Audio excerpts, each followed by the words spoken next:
পারে। যেমন ইবলিস, কে? ইবলিস সে ৮০,০০০ বছর পর্যন্ত আল্লাহ তাআলার ইবাদত করেছিল, ২০,০০০ বছর পর্যন্ত ফেরেশতাদের তালিম দিয়েছিল, মুআল্লিমুল মালায়েকা হয়েছিল। সে ৩০,০০০ বছর আরশ বহনকারী ফেরেশতাদের প্রধান ছিল। ১৪,০০০ বছর সে আল্লাহ তাআলার আরশ তোয়াফ করেছিল।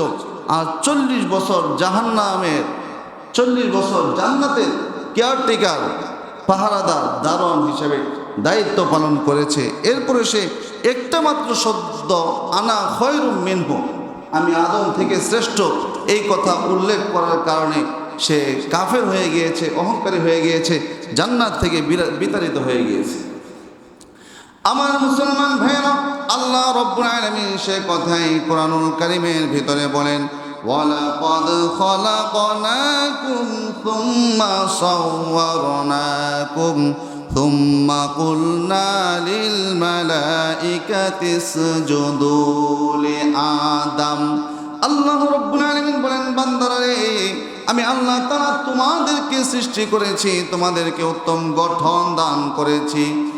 আর তোমাদেরকে সৃষ্টি করার পরে, বিশেষ করে তোমাদের আদি পিতা আদমকে সৃষ্টি করার পরে ফেরেশতাদেরকে বলেছিলাম, ও ফেরেশতারা, উসজুদু লি আদম, তোমরা আদমকে সিজদা করো। ফাসাজাদু ইল্লা ইবলিস লাম ইয়াকুম মিনাস সাজিদিন। সকল ফেরেশতারা আল্লাহর আদেশ পাওয়া মাত্রই আদমকে সিজদায় লুটিয়ে পড়ল, কিন্তু ইবলিস স্থির সোজা হয়ে দাঁড়িয়ে রইল। আল্লাহ রাব্বুল আলামিন ইবলিসকে বললেন, ক্বালা মা মানাকা আল্লা তাসজুদা ইয আমারতুক। ও ইবলিস, ইবলিসের নাম ছিল ওই সময় আযাজিল। আল্লাহ পাক বলেন, আযাজিল, আমি তো সিজদা করার হুকুম দিয়েছি আদমকে। সকলেই সিজদা করলো, সকল ফেরেশতারা আদমকে সম্মানে সিজদা করলো, তুমি কেন সিজদা করলে না? আমার আদেশ কেন তুমি অমান্য করলে? ইবলিস যুক্তি দিয়ে বলল, ক্বালা আনা খায়রুম মিনহু খলাকতানি মিন নারিন ওয়া খলাকতাহু মিন তিন। ইবলিস বলল, রব্বুল আলামিন, আমি হলাম আদম থেকে শ্রেষ্ঠ, কারণ আপনি আমাকে বানিয়েছেন আগুন থেকে, আর আদমকে বানিয়েছেন মাটি থেকে। আগুনের গুণ হলো এটা উপরের দিকে ওঠে, আর মাটির গুণ হলো মানুষের জুতার নিচে থাকে। রব্বুল আলামিন, আমি আগুন দ্বারা সৃষ্ট উত্তম, উত্তম হয়ে মাটি দ্বারা সৃষ্ট অধম আদমকে কিভাবে সিজদা করি? এই ইবলিস চিন্তা করলো না, তাকে যে সম্মানিত করেছে, মুআল্লিমুল মালায়েকা বানিয়েছে, আগুন থেকে সৃষ্টি করেছেন, তিনি কে? আরো জোরে বলেন, তিনি কে? আল্লাহ তাআলাই তো তাকেই সৃষ্টি করেছে, আদমকে সৃষ্টি করেছে। এখানে কে শ্রেষ্ঠ, কে উত্তম আর অধম এ বিষয়ে কোনো প্রশ্ন নাই। আল্লাহর হুকুম এসেছে, তুমি সিজদা করো। শয়তান আল্লাহ তাআলার কথা অমান্য করে পাল্টা যুক্তি দেওয়ার কারণে আল্লাহ রাব্বুল আলামিন বললেন, ফাহবিত মিনহা ফামা ইয়াকুনু লাকা আন তাতাকাব্বারা ফিহা। হে শয়তান, তুই এখান থেকে বের হয়ে যা, তোর এই অধিকার নাই আমার জান্নাতের ভিতরে থেকে তুই অহংকার করবে। তুমি জান্নাতেও থাকবা, আমার নাজ নিয়ামত ভোগ করবা, আর অহংকারী হিসাবে নিজেকে প্রকাশ করবা, এই সুযোগ নাই।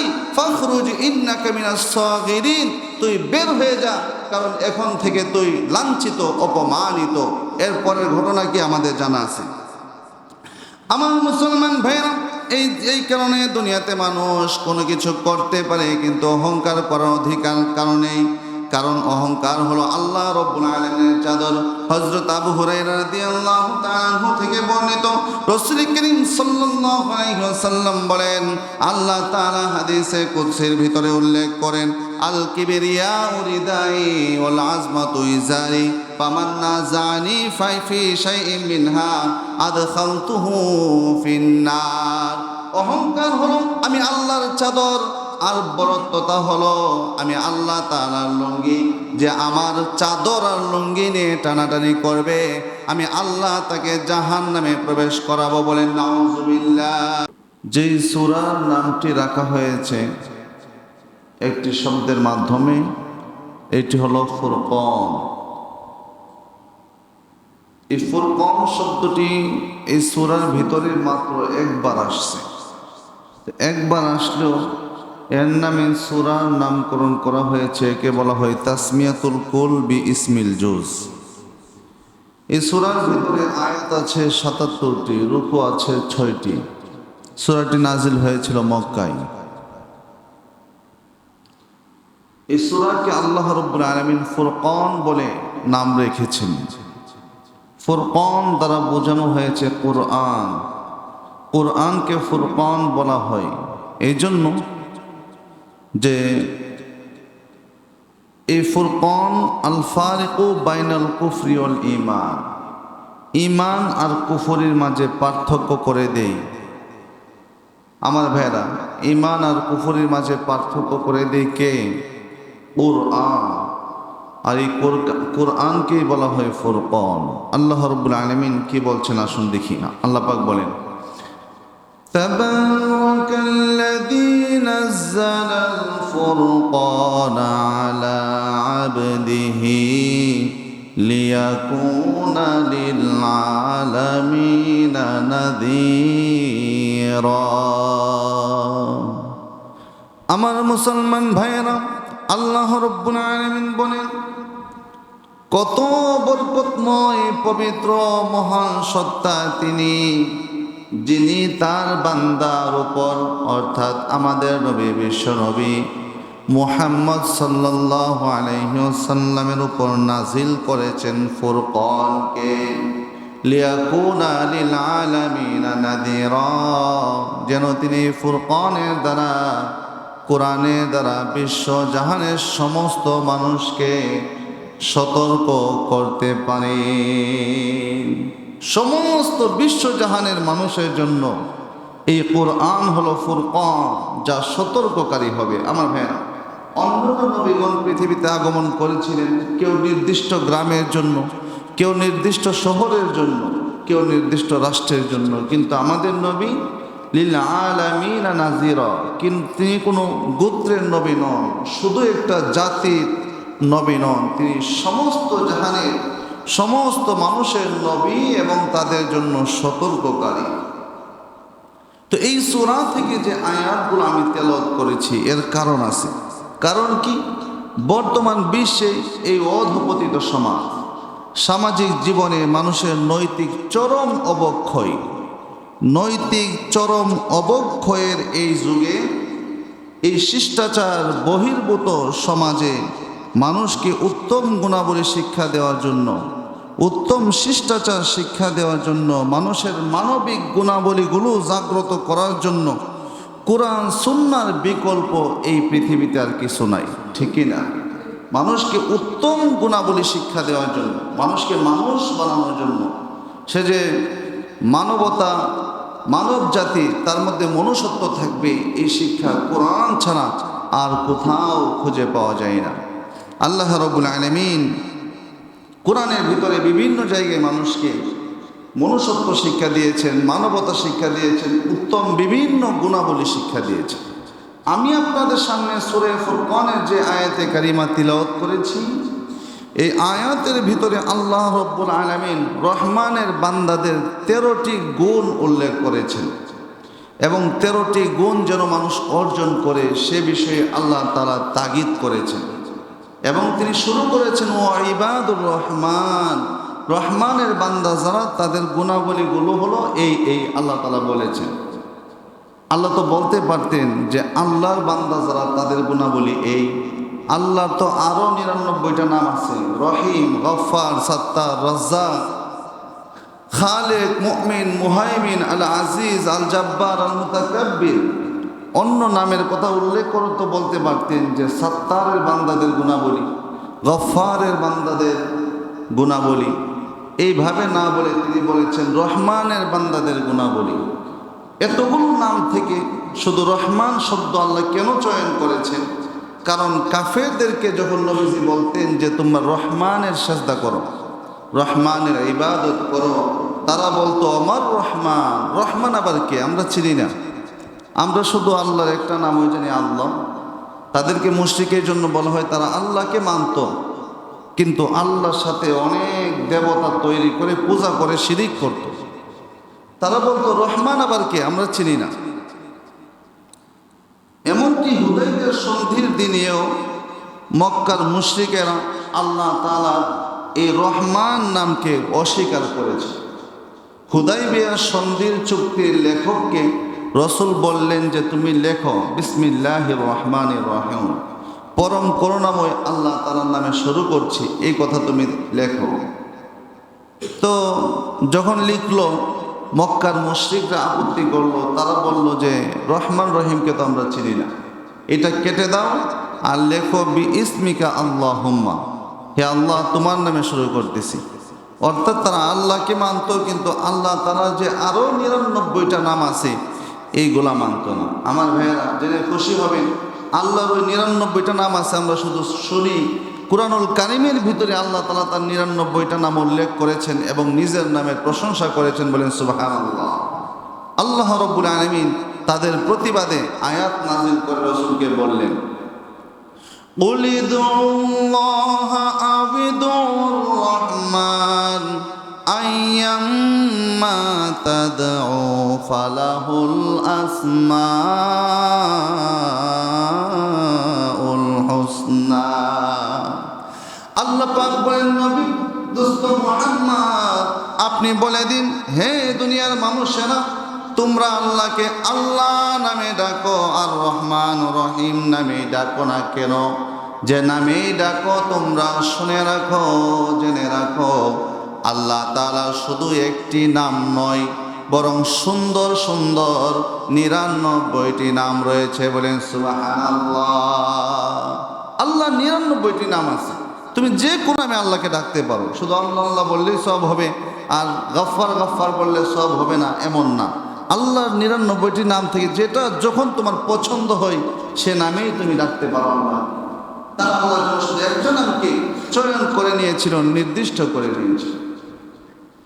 এরপরে আল্লাহ পাক রব্বুল আলামিন তিনি যে আল্লাহ, তিনি যে রহমান রহিম, তার কাজটা কি, তিনি কি করেন, আমাদের জন্য কত নিয়ামত নাজিল করেছেন সে কথা সূরা ফুরকানের ৬০ আর ৬১ নম্বর আয়াতের মধ্যে বলেন, তাবারাকাল্লাযী জাআলা ফিস সামাই বুরুজা ওয়া জাআলা ফিহা সিরাজাও ওয়া কমারাম মুনীরা। আল্লাহ রাব্বুল আলামিন বলেন, ও হে দুনিয়ার মানুষেরা তোমরা শোনো, আমি আল্লাহ তাআলা এমন বরকতময় সত্তা, পবিত্র সত্তা, মহান সত্তা, যিনি তোমাদের জন্য আসমান বানিয়েছি আর নিচে জমিন। তোমাদের উপরে যে আসমান সৃষ্টি করেছি, এই আসমানকে স্তরে স্তরে সৃষ্টি করেছি, বহু নক্ষত্র রাজি দ্বারা আসমানকে সাজিয়েছি। ওয়াজআলা ফিহা সিরাজা, একটা সূর্যকে তোমাদের বাতি হিসাবে আমি আল্লাহ স্থাপন করে দিয়েছি। ও কমারম মুনিরা, আমি আল্লাহ তাআলা এমন রহমান এমন রহিম তোমাদের জন্য আলোকময় হিসাবে, জ্যোতির্ময় হিসাবে আকাশের মধ্যে একটি চাঁদকেও স্থাপন করে দিয়েছি। এরপরে আল্লাহ তাআলা তার নিয়ামতের কথা আমাদেরকে স্মরণ করিয়ে বলেন, ওয়া হুয়াল্লাযী জাআলাল লাইলা ওয়ান নাহারা খিলফাতাল লিমান আরাদা আন ইয়াযাক্কারা আও আরাদা শুকুরা। আল্লাহ পাক বলেন, বান্দারা এত নাজ নিয়ামত দেখে তোমরা যারা উপদেশ গ্রহণ করতে চাইবে, নসিহত গ্রহণ করতে চাইবে, আমি আল্লাহ তাআলা শুকরিয়া আদায় করতে চাইবে, তোমাদের জন্য রাতের পরে দিন, রাত আর দিনকে খিলফা অনুগামী করে বানিয়েছি। রাতের পরে দিন আসবে, দিনের পরে রাত আসবে, এই সবগুলোই আমি আল্লাহ তাআলার নিয়ামত, যেগুলো আমি আল্লাহ তাআলা রহমান রহিম গুণের কারণে বানিয়েছি, বলেন সুবহানাল্লাহ। এরপরে আল্লাহ রাব্বুল আলামিন দুনিয়াতে রহমানের বান্দা যারা হবে তাদের 13টি গুণের কথা উল্লেখ করে বলেন, ওয়া ইবাদুর রহমানিল্লাযীনা ইয়ামশুনা আলাল আরদি হাওনা। আল্লাহ পাক বলছেন আর রহমানের বান্দা যারা হবে তাদের গুণ হলো তারা জমিনে নম্রতার সাথে চলবে। এখানে 13টি বৈশিষ্ট্যের কথা বলা হয়েছে। 1 নম্বর বৈশিষ্ট্য হলো ইবাদুর রহমান, দুনিয়ার মানুষ রহমানের বান্দা হবে। আমরা কার বান্দা হব? আমরা যে আল্লাহর বান্দা, এইটাই আমাদের একটা কোয়ালিটি। আমরা দুনিয়ার আর কারো বান্দা নয়, আর কারো দাস নয়, আর কারো গোলাম নয়। আমরা কার গোলাম? মুমিনেরা এটা গর্ববোধ করবে যে সে যে আল্লাহর বান্দা হতে পারবে। আমরা আল্লাহর বান্দা হইলাম, যে বান্দা, যে গোলাম তার প্রভুর মালিকানাধীন, যত ইচ্ছা, নিজের যত সমস্ত কাজকর্ম আছে সবগুলো ইচ্ছা অনিচ্ছা তার রবের দিক নির্দেশনা মোতাবেক করবে। আমরা হলাম এমন বান্দা। এমনকি আল্লাহ তাআলা তার রসুলকে, যার সম্মান আল্লাহর পরেই দুনিয়ার সমস্ত সৃষ্টির উপরে যার সম্মান, রসুল করিম সাল্লাল্লাহু আলাইহি ওয়াসাল্লামকে আল্লাহ তাআলা কোরআনের 7 জায়গায় আব্দ হিসাবে বর্ণনা করেছে। এই যে সূরা ফুরকানের প্রথম আয়াত তিলাওয়াত করলাম, প্রথমে বললাম আল্লাহ তাআলা এই ফুরকানকে নাজিল করেছেন আলা আবদিহি, তার বান্দার উপর। আমরা কি পড়ি? লা ইলাহা ইল্লাল্লাহু মুহাম্মাদুর রাসূলুল্লাহ, আশহাদু আল্লা ইলাহা ইল্লাল্লাহ ওয়া আশহাদু আন্না মুহাম্মাদান আবদুহু ওয়া রাসূলুহু। এমন নবীর সাক্ষ্য দিচ্ছি যিনি আল্লাহ তাআলা আব্দ, গোলাম এবং আল্লাহ তাআলা রাসূল। সুবহানাল্লাহ। আমার ভাই, আল্লাহ এটা পছন্দ করেন যে বান্দারা আল্লাহর গোলাম হিসাবে নিজেকে পরিচয় দিবে। কোনো ছেলে যদি বাবাকে বাবা হিসাবে পরিচয় না দেয়, ভাইকে ভাই যদি ভাই হিসেবে পরিচয় না দেয়, মনে কত কষ্ট পায়। আর যে আল্লাহ তাআলা আমাদের সৃষ্টিকর্তা, পালনকর্তা, যিনি আমাদের জন্য এত নাজ নিয়ামত সৃষ্টি করেছেন, আমার ভাইয়েরা, আমরা যদি তাকে রব হিসাবে পরিচয় দিতে না পারি আর নিজেকে বান্দা হিসেবে পরিচয় দিতে না পারি, এটা আমাদেরও ব্যর্থতা। তাহলে আমাদের 1 নম্বর কোয়ালিটি হলো আমরা কার বান্দা? আল্লাহ তাআলার বান্দা। 2 নম্বর কোয়ালিটিকে আল্লাহ পাক বলেন আল্লাযীনা ইয়ামশুনা আলাল আরদি হাওনা। রহমানের বান্দা যারা, তারা জমিনের উপর দিয়ে নম্রতা সহকারে হাঁটবে, ভদ্রতার সাথে হাঁটবে, বিনয়ের সাথে হাঁটবে।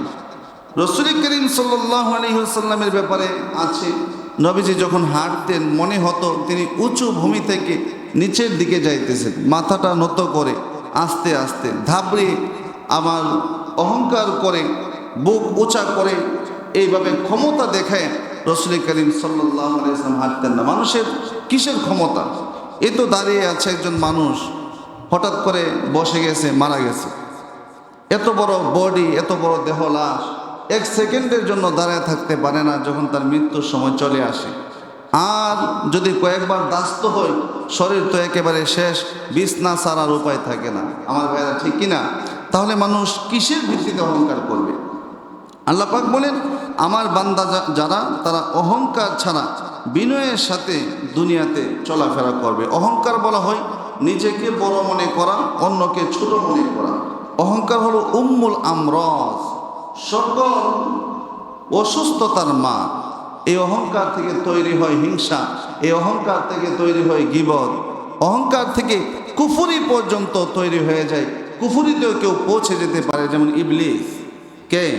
ইবলিস। সে ৮০,০০০ বছর পর্যন্ত আল্লাহ তাআলার ইবাদত করেছিল, ২০,০০০ বছর পর্যন্ত ফেরেশতাদের তালিম দিয়েছিল, মুআল্লিমুল মালায়েকা হয়েছিল। সে ৩০,০০০ বছর আরশ বহনকারী ফেরেশতাদের প্রধান ছিল। ১৪,০০০ বছর সে আল্লাহ তাআলার আরশ তওয়াফ করেছিল। আর ৪০ বছর জাহান্নামের, ৪০ বছর জান্নাতের কেয়ারটেকার, পাহারাদার, দারোয়ান হিসেবে দায়িত্ব পালন করেছে। এরপরে সে একটা মাত্র শব্দ আনা খয়রুম মিনহু, আমি আদম থেকে শ্রেষ্ঠ, এই কথা উল্লেখ করার কারণে সে কাফের হয়ে গিয়েছে, অহংকারী হয়ে গিয়েছে, জান্নাত থেকে বিতাড়িত হয়ে গিয়েছে। আমার মুসলমান ভাইরা, আল্লাহ রব্বুল আলামিন সে কথাই কোরআনুল কারীমের ভিতরে বলেন, ওয়ালাকাদ খলাকনাকুম সুম্মা সাওয়ারনাকুম সুম্মা কুলনা লিল মালাইকাতি ইসজুদু লিআদম। আল্লাহ রব্বুল আলামিন বলেন, বান্দারা রে, আমি আল্লাহ তাআলা তোমাদেরকে সৃষ্টি করেছি, তোমাদেরকে উত্তম গঠন দান করেছি। আর তোমাদেরকে সৃষ্টি করার পরে, বিশেষ করে তোমাদের আদি পিতা আদমকে সৃষ্টি করার পরে ফেরেশতাদেরকে বলেছিলাম, ও ফেরেশতারা, উসজুদু লি আদম, তোমরা আদমকে সিজদা করো। ফাসাজাদু ইল্লা ইবলিস লাম ইয়াকুম মিনাস সাজিদিন। সকল ফেরেশতারা আল্লাহর আদেশ পাওয়া মাত্রই আদমকে সিজদায় লুটিয়ে পড়ল, কিন্তু ইবলিস স্থির সোজা হয়ে দাঁড়িয়ে রইল। আল্লাহ রাব্বুল আলামিন ইবলিসকে বললেন, ক্বালা মা মানাকা আল্লা তাসজুদা ইয আমারতুক। ও ইবলিস, ইবলিসের নাম ছিল ওই সময় আজাজিল। আল্লাহ পাক বলেন, আজাজিল, আমি তো সিজদা করার হুকুম দিয়েছি আদমকে। সকলেই সিজদা করলো, সকল ফেরেশতারা আদমকে সম্মানে সিজদা করলো, তুমি কেন সিজদা করলে না? আমার আদেশ কেন তুমি অমান্য করলে? ইবলিস যুক্তি দিয়ে বলল, ক্বালা আনা খায়রুম মিনহু খলাকতানি মিন নারিন ওয়া খলাকতাহু মিন তিন। ইবলিস বলল, রব্বুল আলামিন, আমি হলাম আদম থেকে শ্রেষ্ঠ, কারণ আপনি আমাকে বানিয়েছেন আগুন থেকে, আর আদমকে বানিয়েছেন মাটি থেকে। আগুনের গুণ হলো এটা উপরের দিকে উঠে, আর মাটির গুণ হলো মানুষের জুতার নিচে থাকে। রব্বুল আলামিন, আমি আগুন দ্বারা সৃষ্ট উত্তম, উত্তম হয়ে মাটি দ্বারা সৃষ্ট অধম আদমকে কিভাবে সিজদা করি? এই ইবলিস চিন্তা করলো না, তাকে যে সম্মানিত করেছে, মুআল্লিমুল মালায়েকা বানিয়েছে, আগুন থেকে সৃষ্টি করেছেন, তিনি কে? আরো জোরে বলেন, তিনি কে? আল্লাহ তাআলাই তো তাকেই সৃষ্টি করেছে, আদমকে সৃষ্টি করেছে। এখানে কে শ্রেষ্ঠ, কে উত্তম আর অধম এ বিষয়ে কোনো প্রশ্ন নাই। আল্লাহর হুকুম এসেছে, তুমি সিজদা করো। শয়তান আল্লাহ তাআলার কথা অমান্য করে পাল্টা যুক্তি দেওয়ার কারণে আল্লাহ রাব্বুল আলামিন বললেন, ফাহবিত মিনহা ফামা ইয়াকুনু লাকা আন তাতাকাব্বারা ফিহা। হে শয়তান, তুই এখান থেকে বের হয়ে যা, তোর এই অধিকার নাই আমার জান্নাতের ভিতরে থেকে তুই অহংকার করবে। তুমি জান্নাতেও থাকবা, আমার নাজ নিয়ামত ভোগ করবা, আর অহংকারী হিসাবে নিজেকে প্রকাশ করবা, এই সুযোগ নাই। ফাখরুজ ইন্নাকা মিনাস সাগিরিন, তুই বের হয়ে যা, কারণ এখন থেকে তুই লাঞ্ছিত, অপমানিত। এরপরের ঘটনা কি আমাদের জানা আছে? আমার মুসলমান ভাইরা, এই কারণে দুনিয়াতে মানুষ কোনো কিছু করতে পারে, কিন্তু অহংকার করার অধিকার কারণেই। কারণ অহংকার হলো আল্লাহ রাব্বুল আলামিনের চাদর। হযরত আবু হুরায়রা রাদিয়াল্লাহু তাআলা আনহু থেকে বর্ণিত, রাসূল করিম সাল্লাল্লাহু আলাইহি ওয়াসাল্লাম বলেন, আল্লাহ তাআলা হাদিসে কুদসির ভিতরে উল্লেখ করেন, আল কিবরিয়াউ রিদাই ওয়াল আজমাতু ইজারি ফামান নাযানি ফাইফি শাইইন মিনহা আদখালতুহু ফিন্নার। অহংকার হলো আমি আল্লাহর চাদর, আর বরত্বতা হলো আমি আল্লাহ তাআলার লুঙ্গি। যে আমার চাদর আর লুঙ্গি নিয়ে টানাটানি করবে, আমি আল্লাহ তাকে জাহান্নামে প্রবেশ করাবো। বলেন নাউজুবিল্লাহ। দুনিয়াতে কোনো মানুষকে যদি চাদর দিয়ে ধরে টান দেওয়া হয়, লুঙ্গি ধরে টান দেওয়া হয়, তখন মানুষটা মনে করবে যে আমাকে কি সে বোকা ভাবতেছে। দেখবেন এলাকাতে সহজ সরল মানুষ হইলে তারে নিয়ে মানুষ মস্কারি করে, অনেক সময় এই কাপড়ে ধরে টান দেয়, লুঙ্গি ধরে টান দেয়, তো সে কিছু মনে করে না। কিন্তু কোনো সম্ভ্রান্ত সম্মানিত মানুষকে যদি লুঙ্গি ধরে টান দেয়, চাদর ধরে টান মারে, রাগ করবে কি না? রাগ করবে, গুসা করবে। আল্লাহ পাক বলেন, অহংকার তো হলো আমি আল্লাহ তাআলার চাদর, আমার এটা নিয়ে যদি টানাটানি করো তোমরা, আমি আল্লাহ তাআলা গুসা হবে এবং তোমাদেরকে জাহান্নামে প্রবেশ করাবো। আমার ভাইয়েরা, এই জন্য এই সুযোগ নাই যে আমরা অহংকার করব আর অহংকারী হিসাবে নিজেকে প্রকাশ করব। হযরত লুকমান আলাইহিস সালামের ওয়াজ আল্লাহ তাআলা কোরআনুল কারীমের ভিতরে কোট করে দিয়েছেন, নোট করে দিয়েছেন। দুনিয়াতে অনেক ওয়াইজ এসেছিল, অনেক বক্তা এসেছিল, যারা এই পৃথিবীতে নাই, তাদের কথাও নাই, তাদের ওয়াজও নাই। আরও অনেকে আসবে যাদের ওয়াজ থাকবে না। কিন্তু লুকমান আলাইহিস সালামের ওয়াজ আল্লাহ তাআলার কাছে এমন পছন্দনীয় হলো, তা কোরআনুল কারীমের ভিতরে উল্লেখ করে দিয়েছেন। ওনার নামে একটি সূরা দিয়েছেন। লুকমান আলাইহিস সালাম একদিন ছেলেকে বলছিলেন, ওয়ালা তুসইর খাদ্দাকা লিন-নাসি ওয়ালা তামশি ফিল আরদি মারহা ইন্নাল্লাহা লা ইউহিব্বু কুল্লা মুখতালিন ফখুর। আল্লাহ রাব্বুল আলামিন বলেন, লুকমান আলাইহিস সালাম নিজে ছেলেকে বলছিল, ছেলে তুমি অহংকার করে নিজেকে বড় মনে করে চেহারা মানুষ থেকে ফিরিয়ে নিও না। মানুষ যেন আরো সহজে বুঝতে পারে। আল্লাহ তাআলা বলছেন যে হে আমার বান্দারা, তোমরা অহংকার করে জমিন দিয়ে হেঁটো না। তুমি যে অহংকার করছো, নিজেকে বড় মনে করতেছো, তুমি কি আমার পাহাড়ের সমান উঁচু হতে পারবে? আমার জমিনকে কি তুমি ছিদ্র করতে পারবে?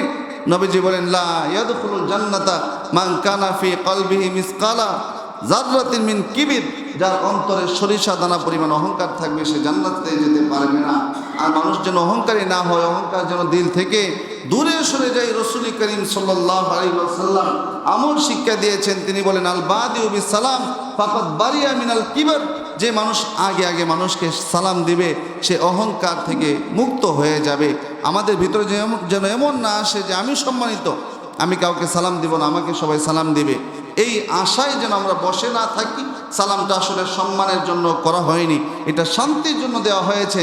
সালাম আল্লাহ তাআলার একটা নাম, ৯৯টি নাম থেকে একটা নাম, যার অর্থ হলো শান্তি। আসসালামু আলাইকুম অর্থ হলো ভাই, তোমার উপর আল্লাহ তাআলার শান্তি বর্ষিত হোক। আমার ভাইয়েরা, তাহলে রহমানের বান্দাদের ২ নম্বর গুণ হলো তারা নিরহংকারভাবে স্বাভাবিকভাবে জমিনের উপর দিয়ে চলাফেরা করবে। আর তাদের ৩ নম্বর গুণ হলো আল্লাহ তাআলা বলেন, وَإِذَا خَاطَبَهُمُ الْجَاهِلُونَ قَالُوا سَلَامًا। আর রহমানের বান্দাদের ৩ নম্বর গুণ হলো, কোনো জাহেল মূর্খ যদি তার সাথে বিতর্ক করতে আসে, তর্ক করতে আসে, সে বিতর্ক এড়িয়ে চলবে আর সালামা উচ্চারণ করবে, অযথা তর্ক করবে না। দেখবেন আমরা যদি অনর্থক তর্ক করি, মানুষের সাথে বিতর্ক করি, যে কোনো বিষয় নিয়ে, রাজনৈতিক বিষয় হোক, সামাজিক বিষয় হোক, যে কোনো বিষয় নিয়ে তর্ক করার পরে জিতার চেষ্টা করি যে আমি তার উপরে উঠতে হবে, তার চেয়ে বেশি আমাকে বলতে হবে। তো এই ধরনের তর্ক করলে মানুষের জ্ঞান লোপ পায়, মানুষ মেধা নষ্ট হয়ে যায় এবং রাগের কারণে সে অচেতন অবস্থায় যে কোনো কথা বলতে পারে। এমনকি তর্ক থেকে ঝগড়া হয়ে মারামারি কাটাকাটি পর্যন্ত হয়ে যায়, ঠিক কি না?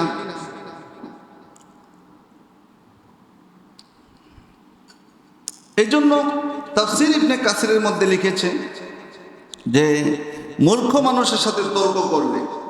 এই যে আমি বলতেছি, এখানে কিন্তু আমরা যারা আছি কাউকে মূর্খ বোঝানো হচ্ছে না। আল্লাহ তাআলা বলতেছেন জাহেল যারা অনর্থক তর্ক করতে আসবে, জাগতিক জ্ঞান, দুনিয়ার বিজ্ঞান কোনো জ্ঞানই নেই, দিনের জ্ঞানও নাই, আপনার সাথে তর্ক করতে আসবে, আল্লাহ পাক বলছেন তাদের সাথে আপনারা তর্ক করবেন না।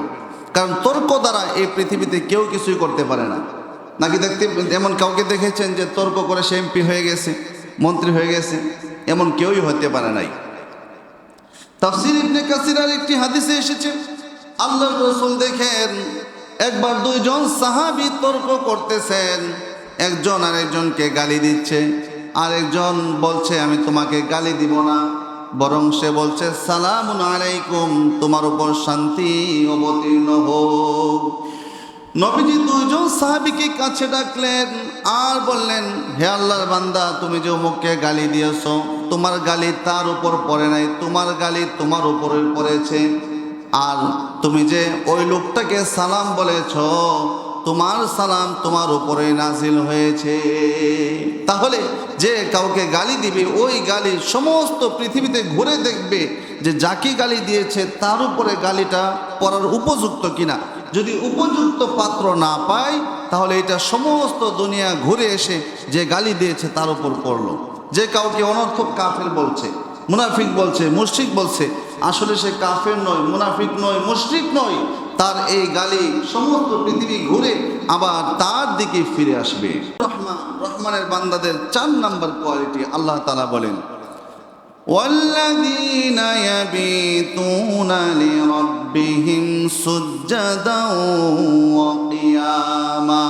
রহমানের বান্দা যারা, তাদের ৪ নম্বর গুণ হলো তারা রাত্র জাগরণ করবে সেজদা অবস্থায় এবং কিয়াম অবস্থায়। এখানে স্পেশাল মুমেন বান্দাদের গুণের কথা বলছে, যে মুমেন যারা তারা তো 5 ওয়াক্ত নামাজ এমনি পড়বে, এরা তো 5 ওয়াক্ত নামাজ ছাড়তেই পারে না। কারণ যে 5 ওয়াক্ত নামাজ ছেড়ে দেয় তার মাঝে আর কাফেরের মাঝে পার্থক্য নাই, নবী বলেছেন। কারণ কাফের নামাজ পড়ে না, সে মুমেন মুসলমান হওয়ার পরেও নামাজ পড়ে না। এখানে বলা হচ্ছে যারা 5 ওয়াক্ত নামাজ পড়ে তারা তো পড়েই, আর গভীর রাতে আল্লাহর মুহাব্বতে রাত্র জাগরণ করে, শীতের রজনীতে লম্বা রাত্র উঠে উজু করে, ঠান্ডা পানি দিয়ে উজু করে সে সিজদা এবং কিয়াম অবস্থায় নামাজে কাটিয়ে দেয়। সুবহানাল্লাহ। তাহাজ্জুদ পড়ে, বিভিন্ন নফল নামাজে সময়টা ব্যয় করে। সুবহানাল্লাহ। আমার ভাইরা, আল্লাহ রাব্বুল আলামিন নামাজের ভিতরে অনেক ফরজ ওয়াজিবগুলো আছে, কোনোটির কথা বলেন নাই। তিনি বলেছেন যারা কিয়াম অবস্থায় আর সেজদা অবস্থায় রাত্র কাটাবে, তাহলে বোঝা গেল যেই ব্যক্তি সেজদার পথে এই জন্য বলা হয়েছে, সেজদা দিতে গেলে মানুষের কপাল আর নাককে কাজে লাগাতে হয়। মানুষ যদি ব্যবসায় মার খায়, ব্যবসায় যদি লস হয়ে যায় বলে ওই লোকটার কপাল পড়ছে। সামাজিকভাবে যদি কোনো মানুষের হেয় হয়ে যায়, সামাজিকভাবে যদি লাঞ্ছিত হয়ে যায়, মানুষ বলে তার নাকে মুখে চুনকালি লেগেছে, বোঝা গেল কপাল হলো ইজ্জতের প্রতীক আর নাক হলো ইজ্জতের প্রতীক। এই কোরআনের আয়াত দ্বারা আল্লাহ তাআলা আমাদেরকে বোঝাচ্ছেন, বান্দারে তোমরা যদি ইজ্জত পেতে চাও, তোমরা যদি তোমাদের ভাগ্য যদি কাজে লাগাতে চাও, তোমাদের ভাগ্য যদি ভালো করতে চাও, তাহলে নাক আর কপাল দ্বারা সেজদা করে আমি আল্লাহ তাআলার লক্ষ্যে নামাজ আদায় করো। আমার ভাইরা, বিশেষ করে তাহাজ্জুদের নামাজ আদায়ের কথা বলা হচ্ছে। হাদিসের ভিতরে এসেছে, নবী করিম সাল্লাল্লাহু আলাইহি ওয়াসাল্লাম বলেন, ইন্না ফিল জান্নাতি গুরাফান ইউরা বুতুনুহা মিন যুহুরিহা ওয়া যুহুরুহা মিন বুতুনিহা। আল্লাহ রাসূল বলেন, জান্নাতের ভিতরে এমন একটি বালাখানা আছে, কক্ষ আছে, যার বাহির থেকে ভিতর দেখা যায় আর ভেতর দেখে বাহির দেখা যায়। এক সাহাবী বললেন, ইয়া রাসূলুল্লাহ, এত সুন্দর জান্নাতের কক্ষ আল্লাহ তাআলা কাকে দিবেন? নবী করিম বলেন, লিমান আতাবাল কালামা, যে মানুষের সাথে ভালোবাসায় মিষ্ট ভাষায় কথা বলে, ওয়া তাআমাত তাআমা, গরিবকে খাবার খাওয়ায়, ওয়া আদামা সিয়ামা, আর নফল রোজা বেশি বেশি করে রাখে, ও সাল্লা বিল্লাইল ওয়ান নাসু নিয়াম, আর রাতের গভীরে নামাজ আদায় করে মানুষ যখন ঘুমিয়ে থাকে, এমন গুণওয়ালা বান্দাদেরকে আল্লাহ তাআলা ওই জান্নাত দান করে দিবে। সুবহানাল্লাহ। তাহলে মুমিন, মুসলমান, ইমানদার, ইবাদুর রহমান, রহমানের বান্দাদের 4 নম্বর কোয়ালিটি হলো, 4 নম্বর গুণ হলো, তারা শুধু 5 ওয়াক্ত নামাজ আদায় পরে বসে থাকবে না, বরং তারা রাতের গভীরে তাহাজ্জুদ পড়বে। আর তাদের 5 নম্বর গুণ হলো, আল্লাহ রাব্বুল আলামিন বলেন, ওয়াল্লাযিনা ইয়াকুলুনা রাব্বানা আসরিফ আন্না আযাবা জাহান্নাম। তারা 5 ওয়াক্ত নামাজ আদায় করে, অন্য নফল ইবাদত করে বসে থাকে না, আল্লাহর কাছে দোয়া করে, রব্বুল আলামিন আমি তো অনেক গুনাহ করে ফেলেছি, আপনি আমার থেকে জাহান্নামের আগুনকে দূরে সরিয়ে দেন, আমার গুনাহের কারণে জাহান্নামে ঢুকাবেন না। আমার ভাইয়া, বিশ্ব নবী জনাবে মুহাম্মদুর রাসূলুল্লাহ, যার জীবনের আগেও কোনো গুনাহ নাই, পরেও কোনো গুনাহ নাই, নিষ্পাপ ছিলেন, তিনিও সেজদায় পড়ে আল্লাহ তাআলার কাছে দোয়া করতেন, আল্লাহুম্মা আজিরনি মিনান নার, হে আল্লাহ তাআলা আপনি আমাকে জাহান্নাম থেকে রক্ষা করুন। আল্লাহুম্মা হাসিবনি হিসাবান ইয়াসিরা, হাশরের ময়দানে আপনি আমার জন্য হিসাবটা সহজ করুন। রহমানের বান্দাদের 5 নম্বর কোয়ালিটি হলো, ওয়াল্লাযীনা ইযা আনফাকু লাম ইউসরিফু ওয়া লাম ইয়াকতুরু ওয়া কানা বাইনা যালিকা কাওয়ামা, যারা আল্লাহর রাস্তায় দান করে, দান করতে গিয়ে কৃপণতা করে না, আবার অপচয় করে না। রহমানের বান্দাদের 7 নম্বর গুণ হলো, আল্লাহ পাক বলেন, ওয়াল্লাযীনা লা ইয়াদউনা মা'আল্লাহি ইলাহান আখার ওয়া লা ইয়াকতুলুনান নাফসাল্লাতী হারামাল্লাহু ইল্লা বিল হাক্কি ওয়া লা ইয়াজনুন। তারা আল্লাহর সাথে শরীক করে না। 8 নম্বর গুণ হলো, তারা মানুষকে হত্যা করে না। তারা মানুষকে কি করে না? রহমানের বান্দা যারা, ইবাদুর রহমান যারা, তারা দুনিয়াতে অন্যায়ভাবে কাউকে হত্যা করে না। আমার ভাইরা, ইসলামী শরীয়তে 3 কারণে হত্যা করা যায়। কয় কারণে? 1 নম্বরে, কোনো মানুষকে সে ইসলাম ধর্ম গ্রহণ করার জন্য বাধ্য করা হয় না, কিন্তু ইসলাম ধর্ম গ্রহণ করে সে যদি প্রকাশ্যে মুরতাদ হয়ে যায়, ইসলাম ধর্ম ছেড়ে দেয়, কোরআনের আইন হলো তাকে ফাঁসি দিয়ে বা তার মাথা দেহ থেকে আলাদা করে হত্যা করতে হবে। হত্যার আরেকটি বিধান হলো, কোনো মানুষ যদি কোনো মানুষকে অন্যায়ভাবে হত্যা করে এর বিনিময়ে তাকে হত্যা করে দেওয়া হবে। আরেকটি জায়েজ পন্থায় হত্যার বিধান হলো, বিবাহিত হওয়ার পরেও ঘরে হালাল স্ত্রী থাকার পরেও যদি সে জিনা বেবিচারে লিপ্ত হয়ে যায়, তাহলে এর বিনিময়ে এর পরিবর্তে এই গুনাহের শাস্তিস্বরূপ তাকে পাথর মেরে হত্যা করতে হবে।